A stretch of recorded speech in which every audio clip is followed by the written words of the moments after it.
اور حضرت موسیٰ علیہ السلام کا مقصد یہی تھا کہ ان کو میں وہاں لے کے جاؤں لینڈ آف کنعان میں. پر جیسے کہ حضرت موسیٰ علیہ السلام نے ان کو آزاد کروایا اور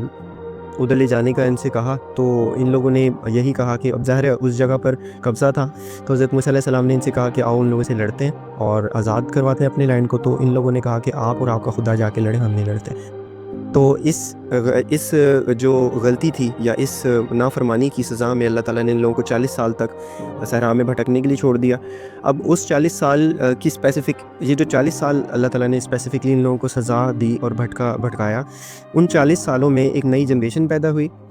جیسے میں نے لاسٹ ایپیسوڈ کے اندر ڈسکس کیا تھا کہ اللہ تعالیٰ ایک اسٹریٹجی کے ساتھ چلتے ہیں. اللہ تعالیٰ نے بڑی خوبصورت اسٹریٹجی کے ساتھ ایک اسی غلام خاندان کے اندر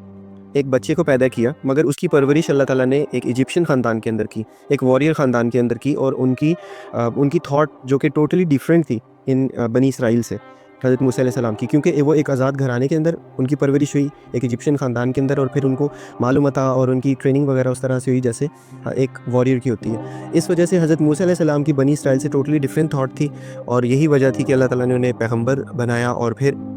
اسی پیغمبر کی لیڈرشپ میں اللہ تعالیٰ نے ان لوگوں کو آزادی دی. سیم اسٹریٹجی اللہ تعالیٰ نے یہاں پر بھی امپلیمنٹ کی. 40 سال تک ان لوگوں کو صحرا کے اندر بھٹکنا پڑا. نو ڈاؤٹ اللہ تعالیٰ نے ان کو پھر بھی 40 سال کے اندر بھی حضرت موسیٰ علیہ السلام کی قیادت میں اللہ تعالیٰ نے بہت ساری اپنی نعمتوں سے نوازا, جیسے من سلوا اور 12 چشمے وغیرہ,